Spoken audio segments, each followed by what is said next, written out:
네, 혼줄 아니고요. 돈줄 내러 왔습니다. 오늘의 돈줄 리포트 바로 공개하겠습니다. 네, 먼저 첫 번째로는 NH투자증권에서 안정적인 실적을 내고 있는 기업에 주목을 하고 있고요. 현대차는 다시 물 들어온다라는 제목의 기업 뽑았습니다. 그리고 마지막으로는 유진투자증권에서 신규 사업 관련한 판관비가 증가하고 있는 기업까지 함께 만나보겠습니다. 먼저 첫 번째 기업은 웹젠입니다. 오늘 게임주들 관련해서 흐름이 게임주들 모두 낙폭을 확대하고 있지만 견조하게 버텨주고 있는데요. 현재는 0.25% 하락하면서 22,200원에 거래되고 있습니다. 7월 26일 중화권에 R2M이 출시됐습니다. 최고 매출 순위 12위를 기록한 후 현재는 15위 내외를 유지하고 있는데요. 초기 성과로 일매출 무려 1억 원 수준을 예상하고요. 3분기 외형 성장을 이끌 것으로 보입니다. 웹젠은 자체 개발작을 통해서 성장을 준비 중인데 연말부터 내년까지 2개에서 3개 정도의 자체 개발작 출시를 목표하고 있습니다. 이 외에도 외부 게임을 퍼블리싱할 계획이 있는데요. 7월 말엔 중국 개발사 크리문스와의 방치형, 또 수집형 RPG 퍼블리싱 계약을 체결했습니다. 투자 의견은 매수고요. 목표 주가 26,000원 제시합니다. 두 번째로는 한섬 보겠습니다. 현재 1.02% 상승하면서 29,750원에 거래 중입니다. 사업 포트폴리오 확대에 드라이브를 걸고 있는 한섬이 올해 2분기에도 호실적을 기록했습니다. 리오프닝 수혜와 더불어 그간 다져온 온라인 기반 사업이 높은 성과를 톡톡히 낸 건데요. 한섬은 하반기에도 골프웨어 등 신규 론칭 브랜드를 앞세워서 경쟁력을 강화해 나갈 계획입니다. 리오프닝으로 의료 수요가 또 확대됐고 특히 남성복 브랜드들이 고성장하고 있다는 점이 눈에 띄었습니다. 아울러서 백화점 채널에는 아웃도어와 또 스포츠 카테고리 매출이 강세 보이고 있습니다. 목표 주가는 5만 원 제시하고요. 투자 의견은 매수 유지합니다.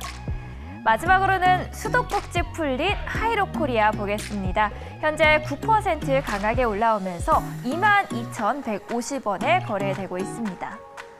오늘 또 조선주들의 흐름이 좋습니다. 특히 조선은 적자나는 기업들이 있어도 조선 기자재 쪽은 또 탄탄하면서 이 낙수 효과를 다른 기업들도 볼 것으로 기대를 모으고 있는데요. 하이로코리아 수도꼭지가 제대로 풀렸습니다.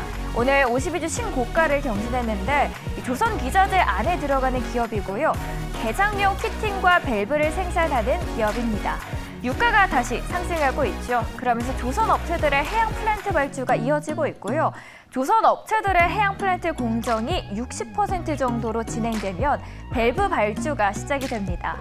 해양 플랜트 수주 확대가 이익까지 끌어줄 것으로 기대하면서 목표가는 25,000원 바라보도록 하겠습니다.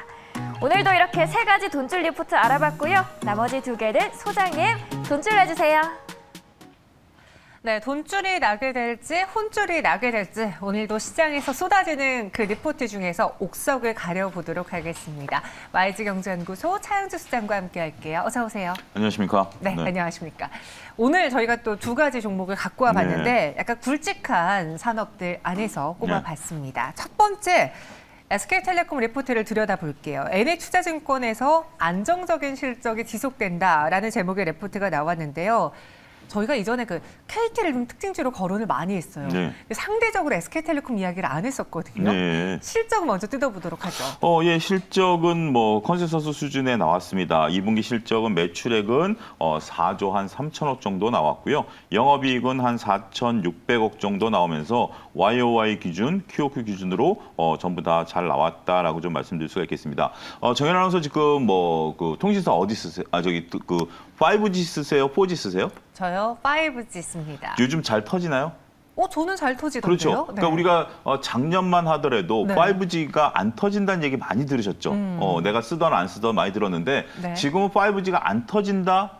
이런 얘기는 좀 거의 없는 것 같아요. 그러니까 이제 그런 부분들을 여러분이 잘 보시게 된다라면 5G가 전반적으로 안정세를 찾으면서 전반적으로 시장의 실적을 이끌고 있다. 이렇게 좀 말씀드릴 수가 있겠는데 한 가지 중요한 것은 마케팅 비용이 줄어들었어요. 마케팅 비용이 줄었다고요? 그 YOY 기준으로 해서 한 7% 줄었고요. 전년 동기 대비 아까 전분기 1분기 대비해서 한 0.6%가 줄었어요. 이건 뭐냐면 이미 5G에 대해서는 어느 정도 안정화가 시작이 됐다라는 거죠. 우리가 5G를 출시할 때만 하더라도 5G에 대한 어떤 다양한 특히 이제 통신사 같은 경우는 정연 아나운서처럼 훌륭한 분들 모델을 쓰잖아요. 비싼 모델들 쓰잖아요. 그렇죠. 근데 지금은 이제 그렇게까지 마케팅을 안 해도 5G가 대중화됐다라고 보면 마케팅 비용 감소하고 가입자는 안정적으로 가고 있다. 저는 이게 굉장히 좋다. 뒤에 가서도 재무제표를 통해서 자세히 설명드리도록 하겠습니다. 저희 시청자분 중에서 충청도는 잘 안 터져요라고 하시는데 네. 이게 물론 지역마다 좀 그렇죠. 차별이 있을 예. 거예요. 네. 그런데 예전에 처음에 이제 5G가 보급됐을 때 비해서는 지금 뭐 중계기도 많고 네. 그런 면에서 예전보다는 원활하게 통신이 이루어지고 있다라는 점 꼽아주셨고요.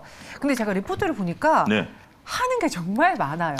그리고 우리가 최근에 테마로 묶었던 뭐 로봇이라던가 UAM이라던가 AI라던가 그 테마주 안에서 사실 우리는 미세하게 들어갔는데 보니 SK텔레콤이 이런 신사업들을 다 하고 있더라고요. 물적 그 전에 인적 분할한 SK 스퀘어까지 합쳐놨었으면 얼마나 많았었을까요? SK 스퀘어만 하더라도 지금 뭐 SK 하이닉스도 있고 뭐 또 있고 막 여러 가지 복잡한데 어찌됐든 통신은 SK텔레콤이 이제 가져왔고 SK 스퀘어는 이제 비통신 부분들은 이제 잘라냈다라는 거죠. 근데 통신이 할 수 있는 건 어떤 분야가 있을까요? 무궁무진하죠. 우리가 지금 단순하게는 휴대폰, 우리가 이제 과거 KT라든지 SK텔레콤, LGU+는 좀 뒤처진다 하더라도 KT를 최근에 정연 아나운서가 거론을 많이 했었던 이유 중에 하나가 KT를 단순하게 우리가 휴대폰 5G 팔아서 하는 부분에 대한 얘기는 별로 없었을 거예요. 물론 이제 MSCI 지수에 이제 편입에 대한 어떤 그런 부분도 있긴 하겠습니다만 KT 거론되는 게 뭐죠? 다양한 부가 산업입니다. 우리가 이제 5G 시대를 만났다라는 것은 이 통신이 할 수 있는 여러 가지가 있어요. 지금 당장 SK텔레콤만 보더라도 구독 서비스 하죠. 메타버스 서비스 하죠. 그다음에 AI 컨텐츠 서비스 하죠. UAM, 도심항공 모빌리티 서비스 하죠. 이런 것들을 할 수 있는 거예요. 이게 왜 그러냐면 4G와 5G의 차이점인데요. 4G와 5G의 차이점이 뭐냐면 통신 속도가 약 20배가 빨라진 겁니다. 그렇죠. 어마어마한 거예요. 그러니까 예를 들어서 우리가 인식을 하고 행동하는데 이 물리적인 시간이라는 게 있잖아요. 근데 우리 사람 같은 경우 뜨거운 것을 만지면 뜨겁다라고 손을 떼는데 보면 화상을 입잖아요. 그게 정말 찰나의 순간이라 하더라도 일단 그 시간이 있는데 이걸 단축함으로써 손이 되는 정도가 달라질 거 아니겠습니까? 더군다나 이게 만약에 200km로 달려가는 자율주행차라고 생각을 해보시죠. 200km에서 갑자기 물건을 인식하고 차가 정지되는 시간이 20배가 빨라진 거죠. 그게 가능했기 때문에 이제 통신회사들이 각자 자신의 영역에서 새로운 사업으로 갈 수 있다는 거예요. 4G만 하더라도 단순하게 통신 인터넷 전송 정도만 가능했지만 5G 이제 6G 정도까지 가게 된다면 아직 이제 좀 앞선 얘기지만 이건 더욱더 가속화될 것으로 보여지기 때문에 그러한 기반을 마련하기 위해서 SK텔레콤이 인적 분할해서 비통신을 잘라버리고 비통신은 이제 비통신대로 지금 투자 회사로 바뀌고 있는 거 아니겠습니까? 네. 그런 쪽으로 가고 너희는 통신만 집중해서 수많은 먹거리를 창출해내라는 부분에 대해서 상당히 중요하다라고 말씀드릴 수가 있겠습니다. 저는 개인적으로 무언가의 주식을 좀 살펴볼 때 네. 플러스 알파가 있는 회사들이 항상 큰 성과를 갖다 주는 예. 그런 기적을 매번 봤거든요. 근데 예. 제약바이오들이 그렇잖아요. 꾸준히 약 내고 있는 거 내다가 거기에 플러스 알파로 기술 개발을 하는데 이 SK텔레콤의 경우에는 통신이라는 꾸준히 들어오는 돈을 가지고 네. 신사업에 투자를 한다. 신사업 이야기 했으니까 그럼 지금 꾸준히 돈 벌고 있는 통신 쪽 이야기를 해보죠. 우리가 그 5G가 언제부터 시작이 됐냐라면 네. 2019년서부터 투자가 됐습니다. 그러니까 지금 현재 여기 이 페이지를 보면 맨 밑에 히스토리컬 키 파이낸셜 그러니까 재무제표가 있는데 거기 보면 캐펙스라고 있어요 중간에. 여러분 나중에 보시면 캐펙스라는 건 설비 투자입니다. 설비 투자인데 보통 설비 투자가 이 회사 같은 경우 한 2조 5천억에서 2조 7천억 정도를 매년 투자를 해왔어요. 매년 2조 5천억에서 2조 7천억 정도. 여러분 거기 에비타 밑에 한번 좀 노란색 줄을 좀 그어주셨으면 좋겠는데 캐펙스라고 그 부분이 있었는데 2019년에 무려 그러니까 그 전에 2조 7천억에서 무려 3조 3천억으로 캐펙스 투자가 늘었어요. 이게 뭐냐면 2020년에 저희가 가장 빠르게 전 세계에서 5G 시대를 열겠다라고 해서 이미 2019년부터 투자가 진행된 거예요. 중계기를 이제 바꾸기 시작했죠. 2020년에도 3조 5천억이라는 캐펙스 투자가 있었어요. 근데 2021년에 이게 2조 9천억을 줍니다. 뭐냐면 처음에 우리가 2020년과 2021년에 이제 5G 시대라고 해서 휴대폰을 바꾸신 분들은 중계기가 이제 막 설치되다 보니까 아직 잘 안 터졌던 거예요. 근데 이게 지금 다 마무리가 됐어요. 그러다 보니까 물론 아까 얘기하신 어떤 지방 지역 같은 경우 아직까지 투자가 이루어지긴 해야 되겠습니다만 서울 중심으로 봤을 때 이제 예를 들어 드리는 거 서울 중심으로 봤을 때는 어느 정도 캐펙스 투자 끝났다라는 거죠. 지금 이제 미국 같은 경우 이제 5G 시대를 선언을 했고 이제 중계기 설치하기 시작했습니다. 네. 그런 거고 중국도 마찬가지고요. 그래서 이제 통신회사 몇 개가 이제 중국으로 좀 들어가는 걸로 보고 있는데 자 이런 겁니다. 캐펙스 투자가 어느 정도 이제 설비 투자가 끝났어요. 설비 투자 끝나서 이제 5G가 터지기 시작한다라면 지금 여러분들 SK텔레콤 기준으로 통신 가입하려면 무조건 5G로 들어가야 돼요. 자 투자는 줄었고 가입자 늘어나면 이익이 어떻게 될까요? 늘어나죠. 당연히 늘어나죠. 지금 그러한 구조고 이렇게 설비 투자가 끝난 걸 바탕으로 신사업을 한다? 그럼 어떻게 되죠? 정현아서 얘기한 플러스 알파가 이루어질 수 있는 계기를 마련했다라는 겁니다. 통신회사는 설비 투자 없이 이런 것들을 이뤄내기가 어려워요. 근데 좋은 것은 뭐냐면 기술, 지금 뭐 6G 기술도 있지만 이게 이제 깔리려면 시간이 걸리는 것처럼 5G 기술을 깔아놨기 때문에 이제는 더 이상 투자 없이 플러스 알파만 걷어들이면 됩니다. 그렇잖아요. 이제 예를 들어서 UAM 하면 UAM 기술만 갖다 붙여버리면 되는 건데 그 중계기라든지 그런 기술 노하우라는 것들이 돈이 그렇게 많이 들어가는 건 아니잖아요. 그렇기 때문에 저는 SK텔레콤이 선순환 구조로 들어온 모습이다라고 저는 좀 판단을 내릴 수 있다. 이렇게 좀 말씀드릴 수가 있겠습니다. 네, NH투자증권 안재민 연구원의 이 SK텔레콤 리포트 저희 투자자분들이 눈여겨볼 만한, 믿어볼 만한 리포트일까요? 예, 그렇습니다. 일단은 판단을 이쪽에서 어떤 판단을 내리시든지 여러분들이 판단을 내리시긴 하긴 하겠습니다만 전반적으로 SK텔레콤이 저는 그랬어요. 통신회사는 땅 따먹기라고 표현을 드렸어요. 우리가 KT, SK텔레콤 왔다 갔다 하다가 이제는 통신 분야에서 방향을 잡고 그쪽으로 움직이기 시작했다라고 해서 제가 지금 오늘 한 줄 평을 쓴 게 제가 써도 만족스러웠어요. 항공모함이 방향을 바꾸면서 여러 가지 이제 신사업 시대로 가고 있다. 저는 그렇게 평가를 좀 내릴 수가 있을 것 같습니다. 네, 안정적인 실적을 내놓고 있는 SK텔레콤입니다. 근데 그 실적을 통해서 또 신사업 분야도 분야에도 노력하고 있으니까요. 어떤 사업을 하고 있는지 궁금하신 분들은 그 플러스 알파를 리포트를 통해서 찾아보시길 바라겠고요. 이어서 두 번째 리포트 만나보겠습니다. 다시 물 들어온다라는 현대차증권의 성광밴드 리포트입니다. 저희 시청자분들이 조선에 몰빵할 걸 지금 막 조선 이야기를 엄청 하고 계세요. 네. 최근에 조선과 조선 기자재 흐름에 대해서 많은 분들이 그 어느 때보다도 주목을 하고 있는데 성광밴드도 호실적이라면서요?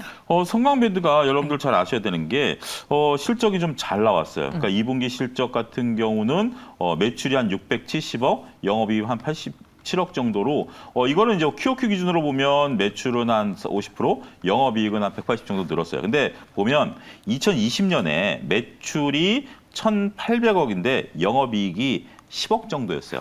그래서 순이익은 적자고요. 2021년까지 적자였어요. 그래서 올해 흑자 전환될 가능성이 높다라고 보고 그렇기 때문에 이런 부분들에 대한 YOY나 QOQ 기준에 확대되는 폭이 큰 거예요. 그러니까 워낙 절대적인 숫자가 작았기 때문에 이게 커진다라는 겁니다. 그런 부분들을 여러분들이 잘 이해하셔야 될 것 같고요. 어찌됐든 지금 2분기부터는 실적이 좀 흑자 전환 처음으로 됐고요. 이제부터 흑자 전환 기조가 이어질 가능성이 높다 이렇게 보는 거죠. 네. 이번에 다시 물이 들어온다라면서 또 2022년 2분기 신규 수주 부분도 적혀져 있는데 그러면은 이 회사가 이번에 흑자 전환 그리고 좋은 실적을 내놓을 수 있었던 그 배경으로 봤을 때는 뭐가 가장 눈에 띄셨나요? 일단 저는 고정비 효과다라고 볼 수 있습니다. 그래서 저는 지금 아직 조선주냐 기자재냐라고 봤을 때는 기자재 쪽은 오케이, 조선주는 아직 세모다라고 좀 말씀을 좀 드릴 수 있어요. 둘 다 똑같은 게 뭐냐면 지금 이 성광밴드가 지금 성광밴드가 만드는 게 우리가 이제 손으로 만드는 이런 어떤 피팅 밸브가 아니라 배에 들어가는 거면 정현 아나운서 키에 몇 배 정도 되는 어떤 그런 것들을 만들어내는 거잖아요. 그런 걸 만들기 위해서는 어떤 시설을 갖고 있어야 되나요? 일단 시설을 갖고 있어야 되잖아요. 그런 시설을 갖고 있어야 되기 때문에 그게 만약에 수주가 안 들어온다라고 하면 어떻게 되죠? 그러니까 예를 들어서 여러분들이 커피숍을 차려놨는데 팔이 날리고 있다라고 하면 고정비 효과가 들어가는 거잖아요. 그래서 적자였어요. 근데 이제 여러분들이 그 커피숍에 한 10명만 들어와줘도 흑자가 나는데 지금 20명이 들어왔어. 그럼 어떻게 되죠? 흑자 규모가 어마어마하게 늘어나죠. 고정비 10명이면 고정비가 커버되는데 20명이 들어왔다라면 그때 나타나는 거죠. 네. 바로 지금 조선 기자재 쪽이 그렇습니다. 수주 잔고가 워낙 있기 때문에 기존에 있었던 고정비 효과를 커버하고도 이익이 나기 시작했다라는 겁니다. 특히 성광밴드의 주요 원자재 가격들이 일단 좀 꺾이기 시작했어요. 뒤에 리포트에도 표를 통해서 나타나 있고요. 그런 부분들을 보게 된다라면 성광밴드가 이제 고정비 효과를 고전했던 것들이, 근데 무서운 것은 뭐냐면 고정비 효과가 플러스가 나기 시작하면 그때부터는 이익 규모가 커지기 시작한다라는 거예요. 그런 부분들에 있어서 앞으로 긍정적이다라고 좀 얘기를 하고 있습니다. 저희 이진님이요. 관심 종목이 이거 아니었는데 성광밴드가 유명 밴드가 되고 있다라고 이야기를 해주셨어요. 네. 보니 성광밴드를 아마 최근에 접근하신 분들은 좀 단순하게 봤을 때 조선 LNG선에 대한 호황, 그럼 기자재, 성광밴드 뭐 이런 식으로 들어가신 분들 꽤 많으시거든요. 실제로 이 성광밴드가 수주라던가 그 계약단에서도 성과를 보여주고 있습니까? 일단 앞서 정 아나운서가 얘기한 것처럼 2분기 신규 수주가 한 800억 정도 들어왔어요. 신규 수주가 800억 정도 들어왔는데 지금 그 최대 수준 일단 단기적으로 들어왔어요. 근데 지금 이 회사 같은 거 매출이 대략 한 3천억 정도 되기 때문에 2분기에 800억 정도 들어왔다라는 것은 이제 이 부분이 이제 더 커져야 된다는 얘기예요. 근데 우리가 그렇잖아요. 조선주 같은 경우는 먼저 수주가 들어오면 최소한 3개월에서 6개월 정도 설계를 합니다. 네. 설계를 하면서 설계도가 어느 정도 완성됐을 때 발주를 주거든요. 그러면 이제 이런 피팅 업체들이 물건을 만들어서 몇 개월 내에 납품을 하겠죠. 그래서 본격적으로 그걸 조립하는 단계가 한 6개월에서 1년 정도 걸리기 때문에 배를 만드는 과정이 짧아야 1년 6개월, 길면 2년 넘어가는 이유가 바로 거기 있거든요. 그래서 지금 우리가 새로 신규 받아온 것들이 쌓이면서 이런 것들이 지금 물량이 쌓여가고 있는 거죠. 그래서 더군다나 이 수준은 쉽게 꺾일 건 아닙니다. 여러분 잘 아시다시피 전방산업인 조선업종이 지금 수주를 받아온 것은